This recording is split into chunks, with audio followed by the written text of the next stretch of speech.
Hey everyone, it's Katie and Mike. Say hi, Mike. Hi, everybody. We are back for Agent Carter reviews for season 2. As you probably know if you watched the show in the last week or so, that it has indeed been going to double episodes now, and I believe they're going to do that for the rest of the season. So our general idea is to just do them by the night that they were both on, instead of doing this one episode will cover 2 episodes of Agent Carter. Exactly. We're actually, if you didn't know, we were a little bit behind, but we're trying to catch up. Yeah, I was sick. So I'm sorry. Good.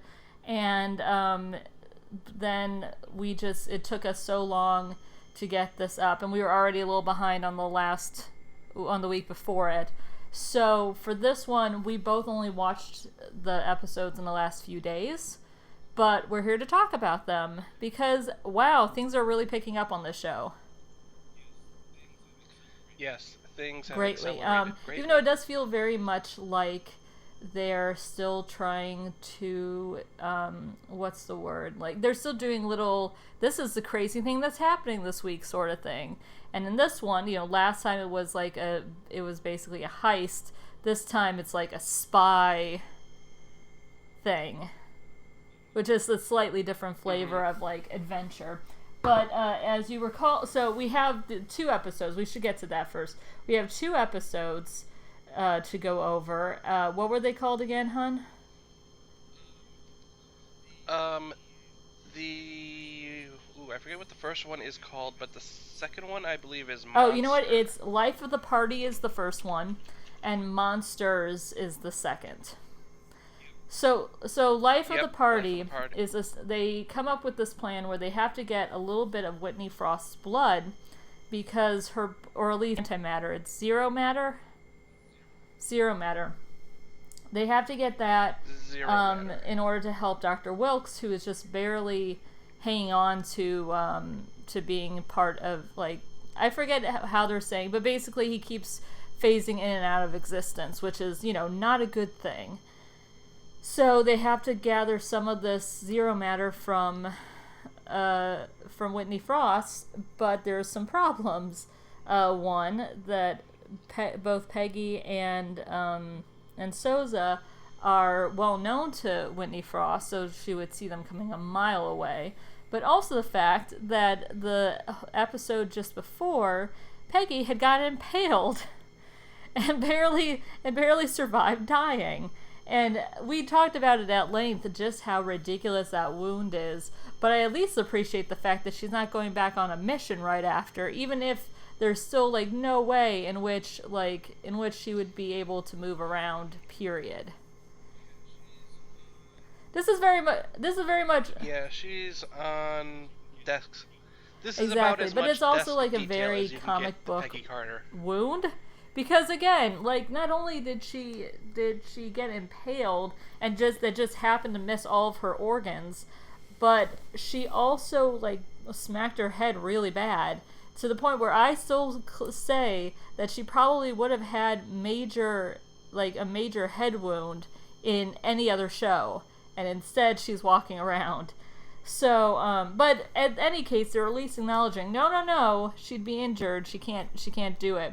So they decide, well, Rose is out of town conveniently, and we can't trust anyone in the office because we don't know who's working for the bad guys, because already some of their higher ups are being really shady. And we don't want to put any civilians in the field, even though they still put Jarvis in, because apparently Jarvis is just like, he has enough field experience at this point. So they decide the only person that could possibly get the job done, that Whitney Frost doesn't know, that they can definitely trust to not be working for the government, or for, like, the shady part of the government, is Dottie, who is in jail right now. Or at least not jail, but, like, secret prison. I don't know what you would call it. Comic book prison, where it's actually a facility that's underneath a closed clothing store of all places. So they break her out, and every time Dottie and Peggy get to have interaction is really fun. So all like everything with them was a real treat. Would you agree? Yes, because they have really great conversations It's with hard each other. not to 'Cause they think just- that Dottie has some really messed up but genuine feelings for Peggy. Like there's clearly something, like she Yeah. feels very strongly about Peggy Carter. So when Peggy Carter comes in, her face just lights up. She's just so excited.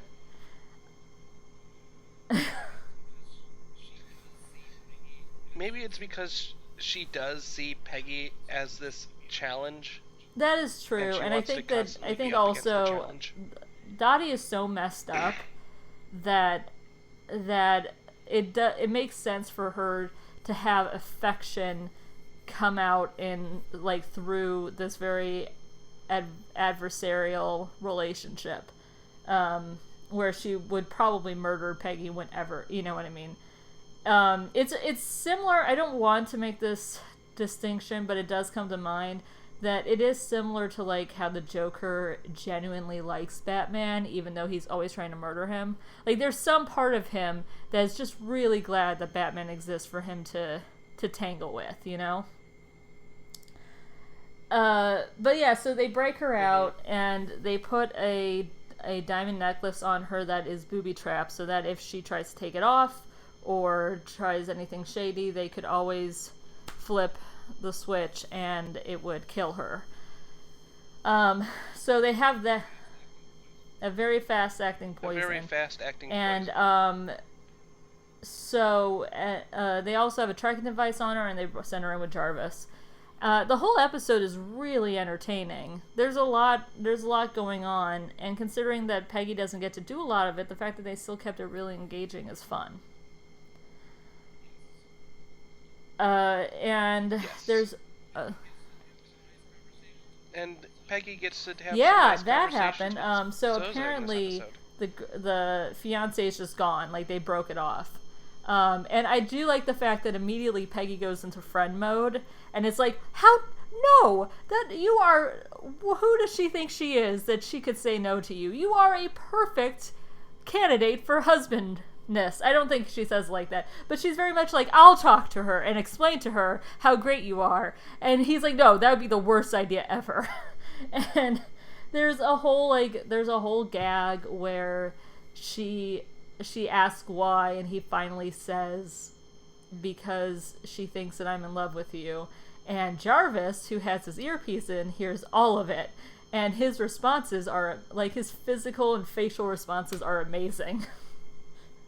It's the perfect, like, what do I do? Oh my god, I'm hearing this, and I can't respond, because if I respond, then they'll hear me, but I don't know what to do.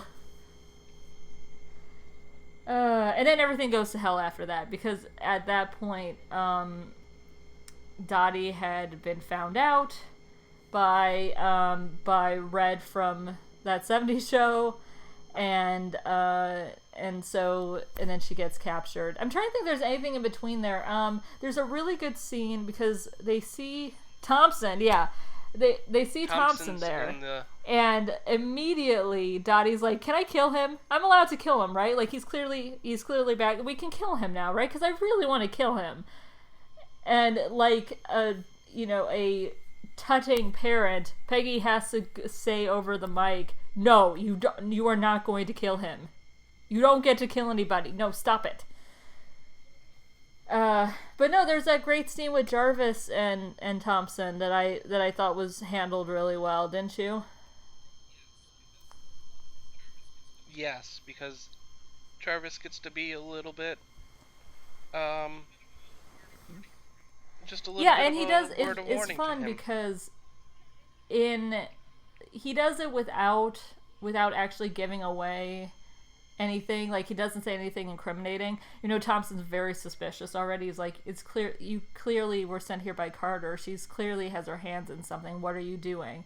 And then Jarvis essentially says, no, but I would say this to you, that you need to be careful because you are getting wrapped up in, and like the way I forget what he says exactly, but he has some really strong, accurate words to say to Thompson about how his behavior and being kind of cowardice because he's surrounded by snakes.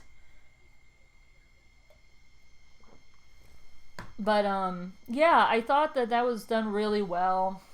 It's interesting where they're going with Thompson because I think they could easily have him.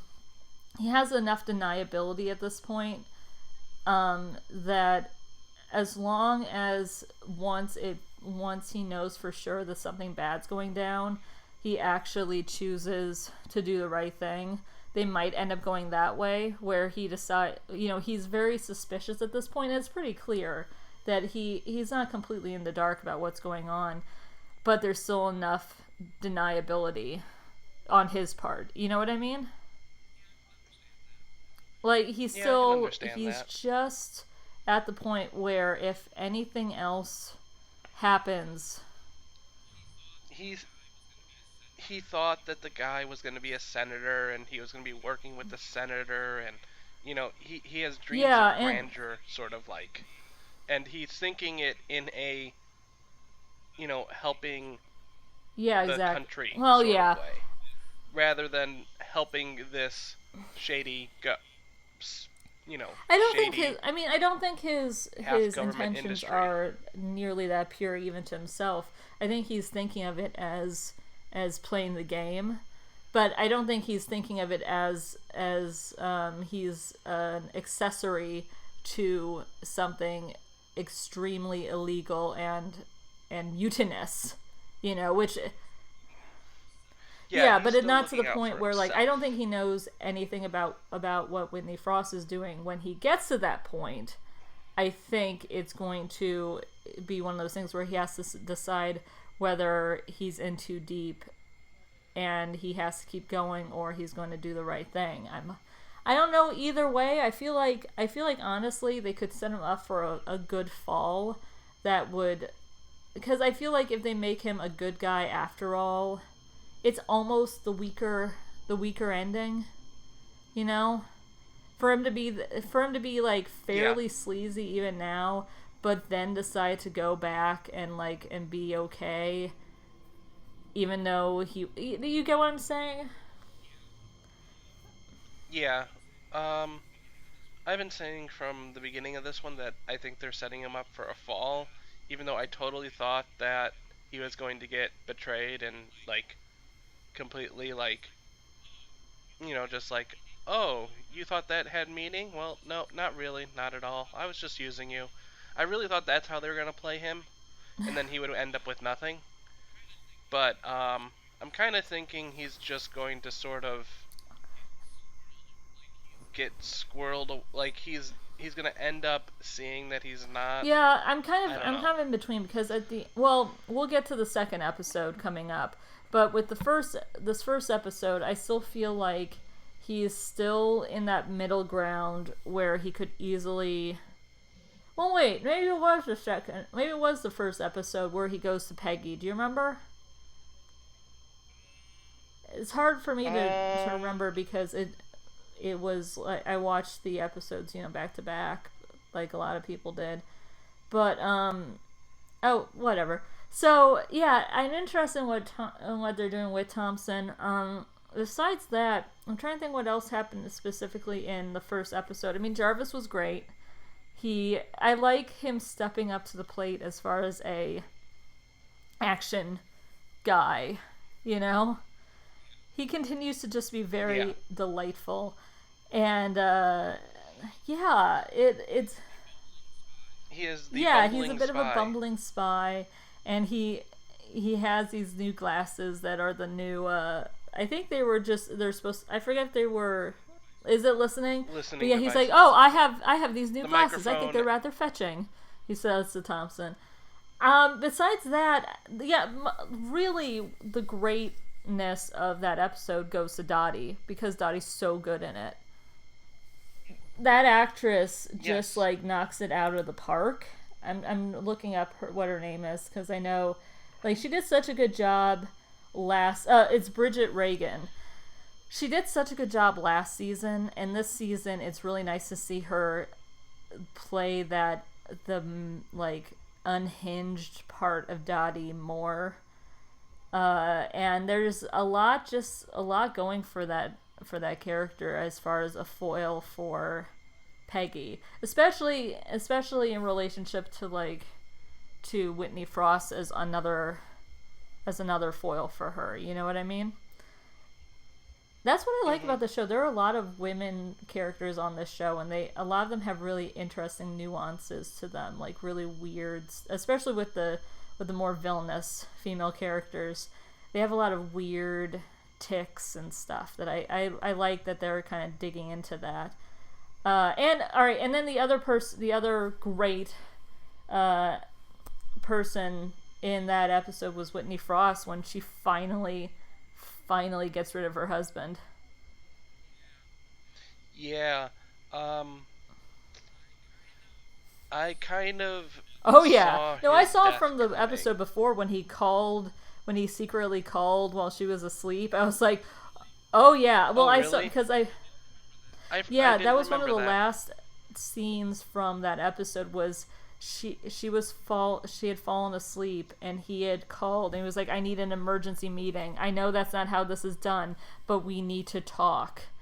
And that's what was setting up that meeting. That's why he said, oh, we're having a meeting together. I was like, oh, I know how this is going to go down. And it's so great because so Whitney Frost comes into this meeting after, by the way, like carefully trying to hide her ever-growing scar, like black scar thing on her face, which is such a great, I love that detail of her character. It's so cool. But so she goes in and she's wearing this big hat to hide that long thing, and she has this big presentation to the men on the board, which she's never seen before because she doesn't get to be in it.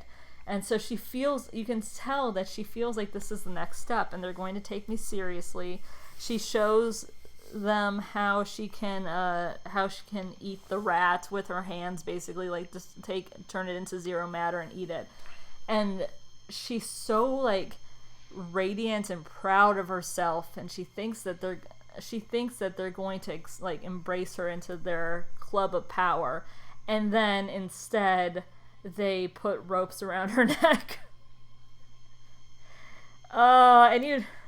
Yeah, like that was going to work. Yeah, I know. I appreciate the fact that they didn't just like try to grab her, because that was dumb. At least they had the idea of you can't touch her.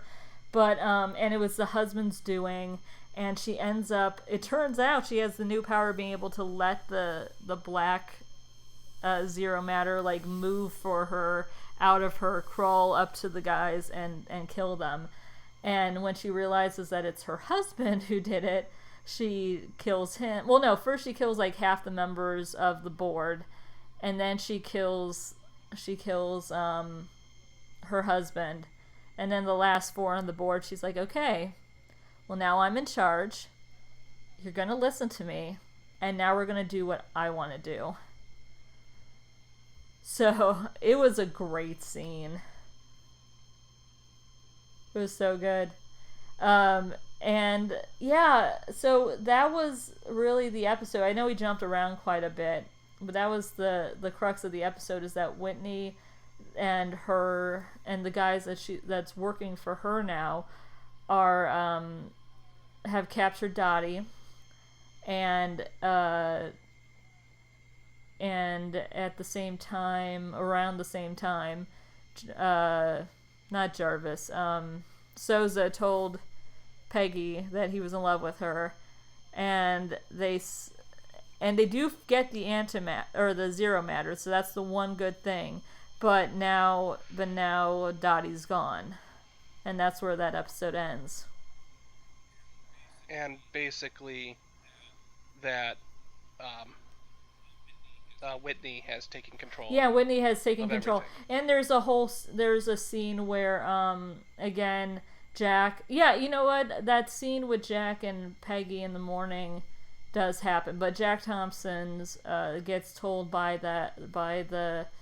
Oh, what is his name? Is it I forget who played Kurtwood Smith's character. Vernon Masters is his character's name, but he warns him about how you have a weak link in your organization, and Peggy Carter is going to make your give you a bad reputation. You need to stop this, and I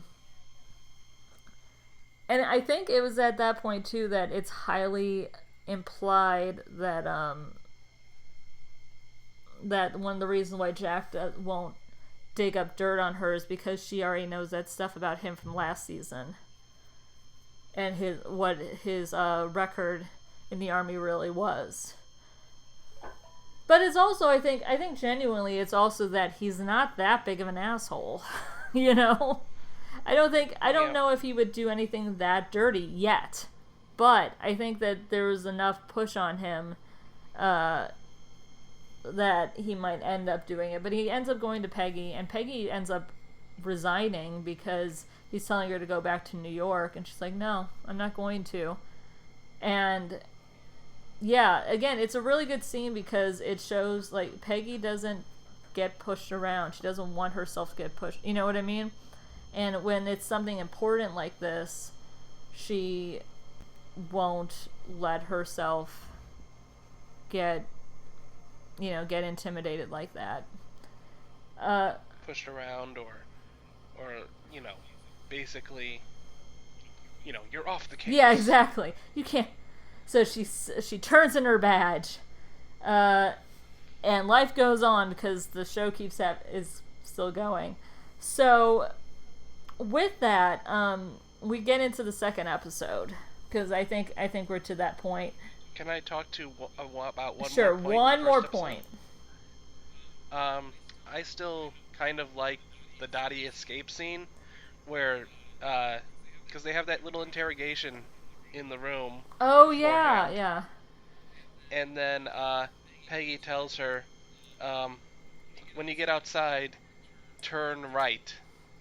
And so Dottie uses the magnetic things to unlock the door. Yeah. And then the guard is knocked out and the gun gone. And, she's like, Peggy, you make everything less fun. Yeah. And then she gets out to the door and immediately starts sprinting left. And then turns into the alley, yeah. And then right there is Peggy and Sousa, knowing that she probably wouldn't go right, so she would go left. I have a feeling that maybe they had, like, someone else on the right side, yeah. But they're like, but since she's probably going to go left if she's trying to escape, we better have, like, our better people. Oh, the other thing I really liked about, I think it was it, see, this is where I'm having trouble. It might have actually been the next episode, but I'm going to talk about it as if it's in this one, just in case. But when Vernon Masters, the FBI guy, or maybe there is the CIA, I forget, but he's like he's the shady upper head guy, played by Red from That 70s Show.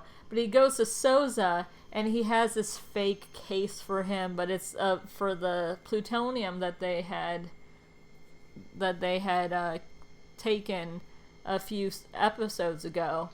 It's after Whitney takes control of the console. Okay, so alright, so we can talk about it in this. So we're in the second one, and one of the things that happens is that, he goes to Sousa and says, oh, your people should look into this.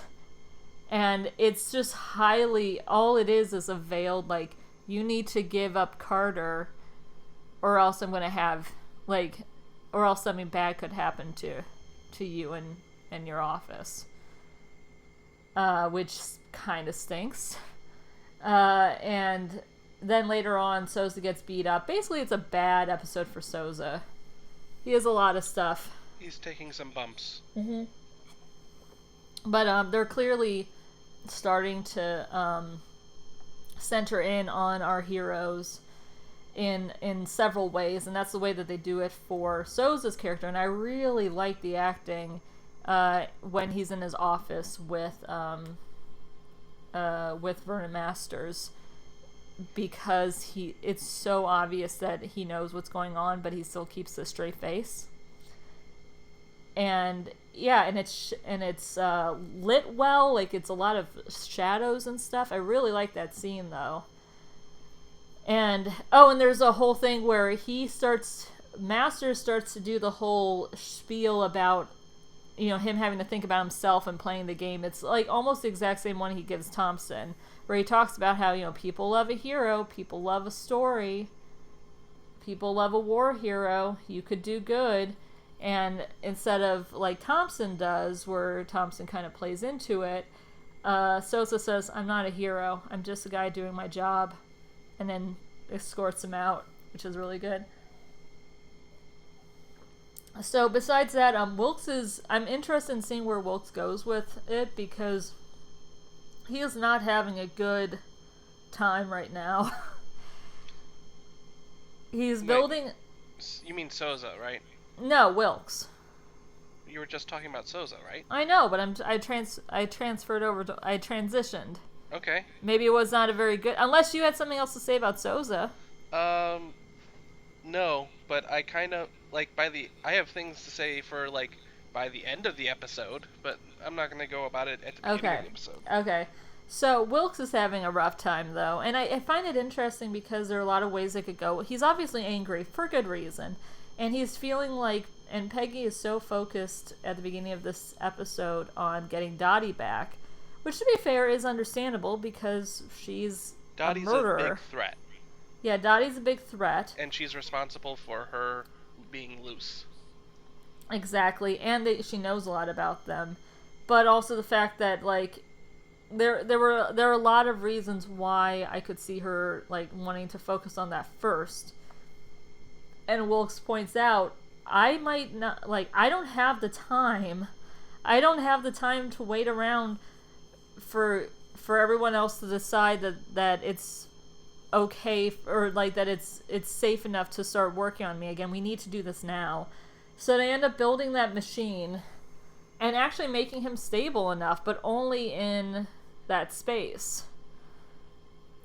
But it's still really cute that the first thing he does, he grabs Peggy's hand when he realizes that he's solid again, and then he pulls her in and kisses her. And it's super cute. And, of course, Jarvis and Mrs. Jarvis are there, and they're both like, mm-hmm. But, yeah, it's a really cute moment. And considering that they have so much chemistry together, it was really nice to see them get to actually, physically interact again. You got anything to say, Mike? I was happy to see Mrs. Jarvis again. That's true. And she was in the episode before, too. Yes, just a little bit, but... A little bit, but it was still still more nice. This episode. Yeah, that's the one thing about the show was... And I think the first season did this a little bit with Angie, where there would just be way too many episodes where we wouldn't see her, and I was like, but I like Angie. And with this one, it's like, but I like Mrs. Jarvis. I like Anna. I want to see more of Anna. Yeah, I'm actually kind of surprised that we've gone so far and we haven't seen that cameo for Angie yet. Well, I've heard it's supposed to be some kind of flashback or, dream sequence. So, yeah, that's disappointing, right? A little bit, yeah. But, I mean, in general, it's just kind of disappointing, though, that we haven't seen as much of Anna, because we were told, oh, she's going to be in it this season, and she's only been in a few episodes, maybe half of them. And it's almost, it's getting close to the end. So I would have liked to have seen more of her in general, but it was great to see what we did, because she's super cute. In this episode in particular, she's nervous. I think she was last episode, but she's particularly nervous about them going after Dottie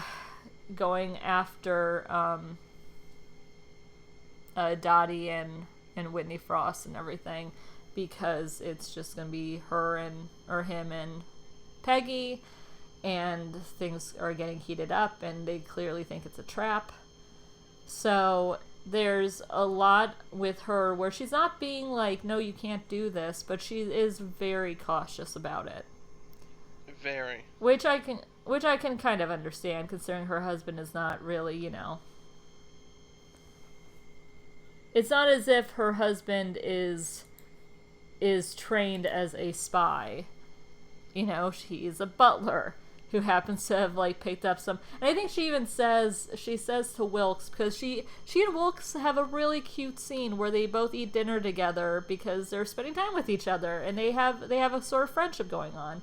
And she says that I think she says this to Wilkes, that when she was hearing her husband's adventures the year before, they didn't seem like he never went into detail. She just kind of knew sort of what was going on. So it's a way harder to see it in person, and especially considering what Peggy just, the wound that Peggy just had. If she had that happen to her, what's going to happen to Jarvis? Mm-hmm. But yeah, they have a really cute scene, and I like it quite a bit. And then a nice dinner. So they have a nice dinner. And meanwhile, Peggy and Jarvis go to get Dottie, and it goes terribly wrong, because he brings out this machine that's like what would you call it? Like a sound? It's like I would call it like well, it looks like a leaf blower, but it's supposed to be like some kind of like impact thing. Yeah, where it's like sound, but also wind, but it's supposed to like knock you out. And there's a specific code for it, and he kept trying to do it, and he couldn't get it to work.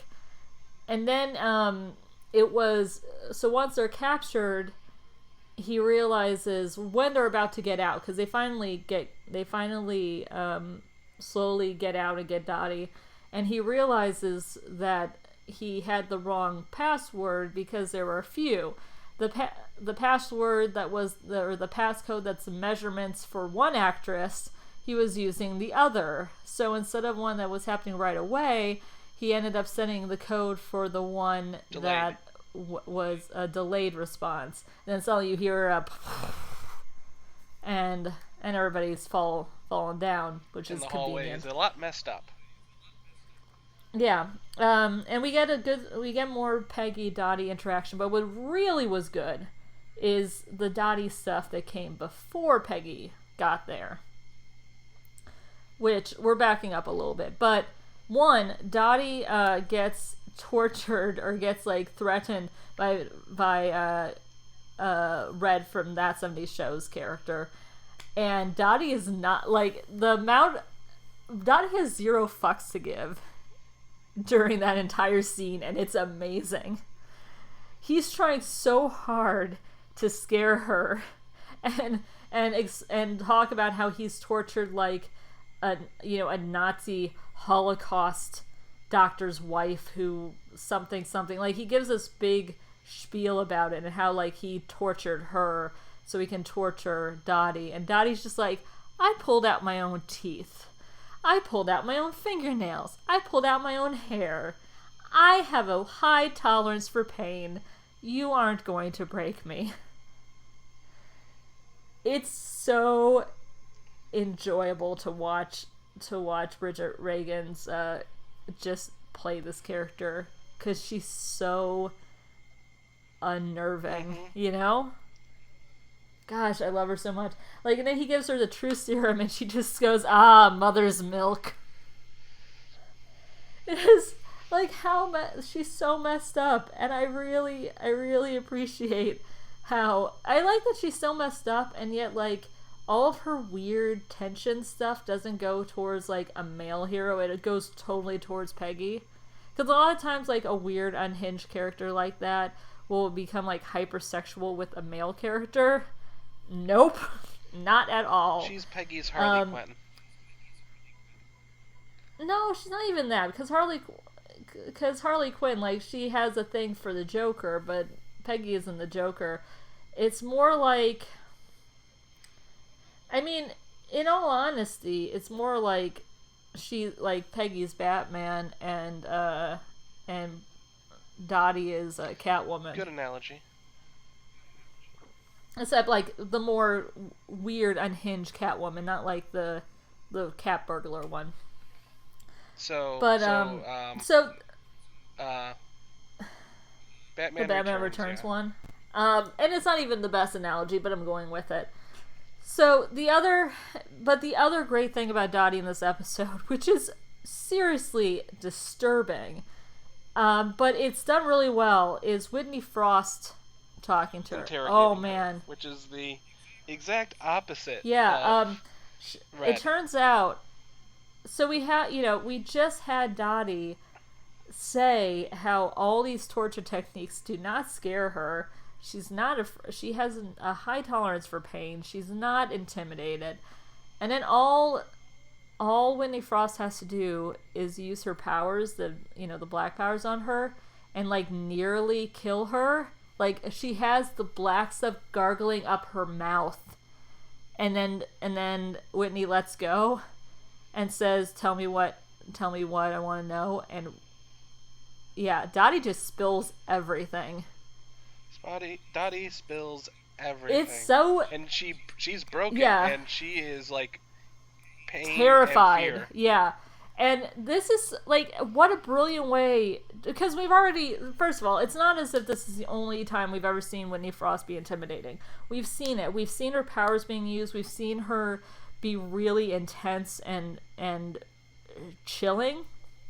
But now we have this point of reference where this is the thing that breaks Dottie. And that's kind of like, basically it's telling the audience that's how bad Whitney Frost is. That's how bad her powers are. It's just a really effective way of doing that.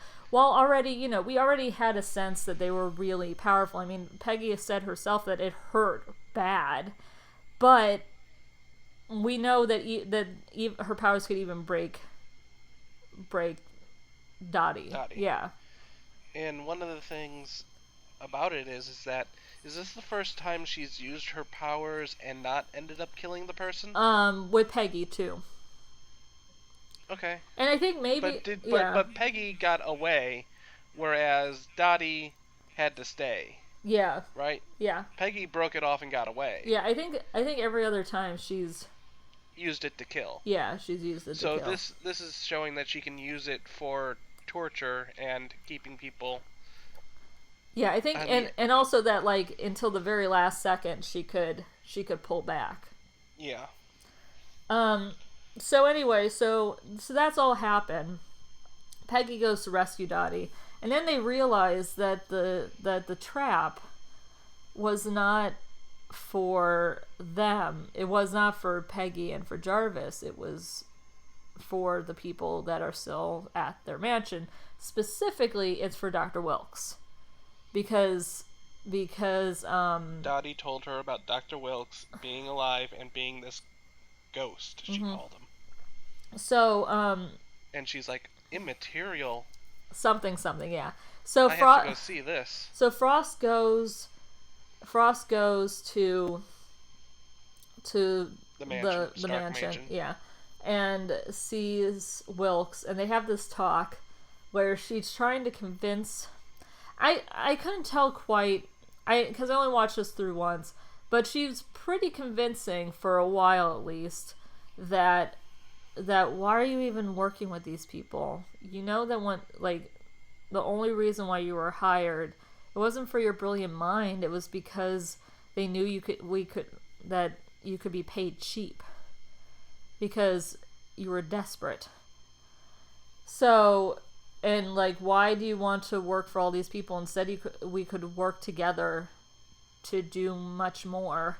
She does the "we're not so different, you and I." Yeah, we can make a more perfect world. And he says the world's pretty perfect as it is. And then she's like, really?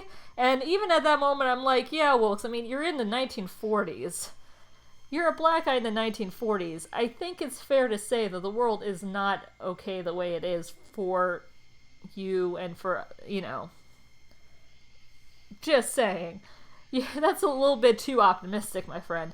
But at the same time, he's imagining her, like, taking over the world and can still see how the way things are is way better than her being, ruling over with her magical zero matter powers. He's got a preference, that's all. He's got a preference. So I think, did he say no? I think he said no, right? Yeah, he said no. I couldn't remember. And then, and then she tries to use her absorbing powers on him, and he just starts absorbing the dark matter. Or the Yeah, zero so matter. she's like, whoa, that That's hasn't new. happened. That's new. Okay. And then he has absorbed enough of that matter that when he leaves the cage that he is contained in. Because I think that thing was supposed to take a long time for him to gain corporeal form, but like it was holding him in a corporeal form. Yeah, I didn't understand if They that didn't was... really explain it super well. Especially because then he was like, I'm really hungry. And I was like, okay, question. What are you going to do for a bathroom? You're in that tiny little cage. How is that how does that work? He hasn't ate in like, 2 But months or something. Or like a few weeks. But I'm just saying that like at some point he has no ways to leave. Yet. But he just had a meal. I'm just saying at some point that was going to happen. So yeah, he gets kidnapped, and poor Anna. Anna didn't even know they were in the house until they were already leaving for the car, and she runs out and she tries to stop them by simply going, "No, you can't do this." I'm like, "Oh, Anna, please, at least bring out a weapon." And she sees the car, like the Peggy's car and Jarvis coming, and Whitney and her now beau, I guess, the guy Ken Marino is playing, the kind of gangster guy, shoot Anna, right in the torso too. It's a bad place to get shot. And she falls over, and they run away because they know that Peggy and Jarvis will take Anna to the hospital instead of going after them. So one of the last things is them in the hospital. Jarvis is just a mess because they don't know if she'll survive.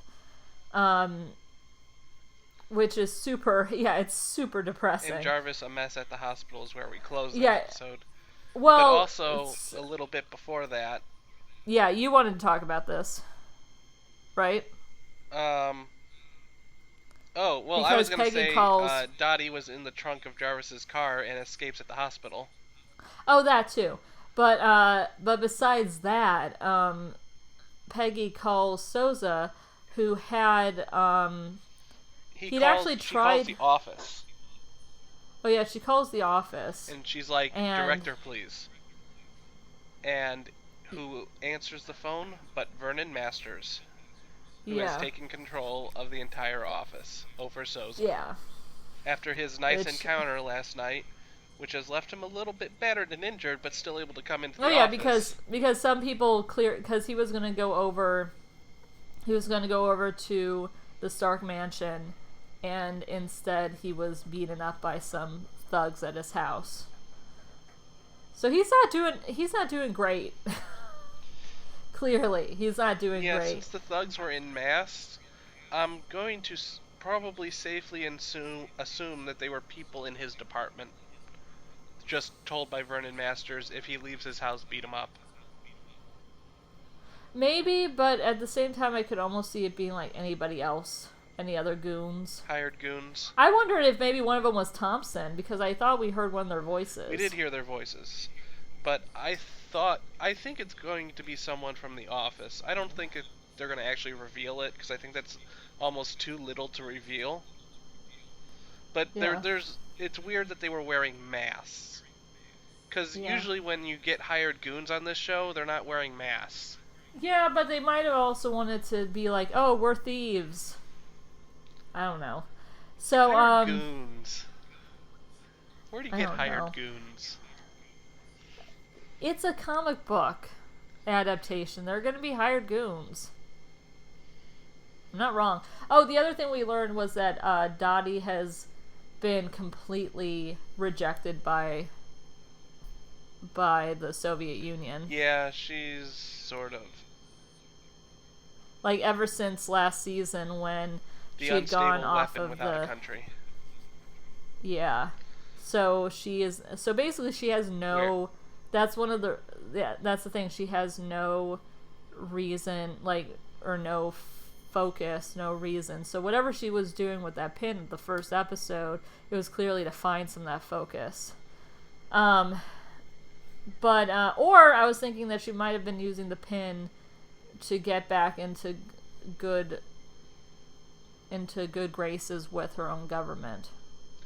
Maybe that, or maybe she was trying to actually get in on the society. Steal a pin. Maybe. It was one or the other. Steal a pin and then, become the hired goon. Maybe. But, so yeah, that's all interesting. And I'm trying to think if there's anything else from this episode. Really, I can't think of anything else.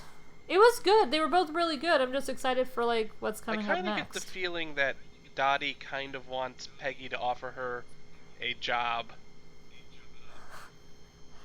I don't know if she could handle being a goody-goody. Which is, I think, the thing. Not so much a goody-goody, but, like, basically the independent hired goon, which Peggy wouldn't want her to be, so Peggy keeps her close. You know what I mean? The unofficial, official capacity person. Yeah, I don't know. I'm not saying I doubt it, but I'm not saying you're necessarily gonna be wrong. Yeah, you know what I mean? Because they're playing up a lot of stories here, and I think the whole epic conclusion is starting up S.H.I.E.L.D. and basically Peggy running it up with Sousa and with Stark and with Willis here as a science advisor and stuff like that. I think that's where it ends. You mean Wilkes? Wilkes, yeah. I said Willis. I don't know why. Yeah. The one other thing I want to say, and then I'm good to go, is one of the more delightful. Actually, there were a couple delightful things about these two episodes. One, that when in the first episode, because we didn't talk about this yet, there is this line about how Jarvis wanted a gun when he went undercover, and she goes, "No, you're not getting a gun. She can easily take it. Dottie can easily take it from you, or people will see you with the gun." And he goes, "Okay, well, what about a cane that actually has a sword inside?" And you know what the funny thing is about that? I don't know if it was intentional or not, but I think it was a reference to the UK Avengers. To the other Avengers. The ones that aren't the Marvel one, but the one that's like the British one, where it's about a spy who has a British accent and has a cane that has a knife in it. So I don't know if they meant to do that, but I thought it was really funny that Jarvis, the guy who inspired Vision, wanted to be in the other Avengers. I thought that was funny. But no, the other funny thing with Jarvis was the scene where they're going to the trap, and in the second episode, and this is after she's kissed Dr. Wilkes, but he starts talking to her about her love life, because he's like, "So I noticed you kissed Dr. Wilkes back there, and I also noticed that the other night you and Agent Sousa had a conversation." And she's like, "Were you listening to me?"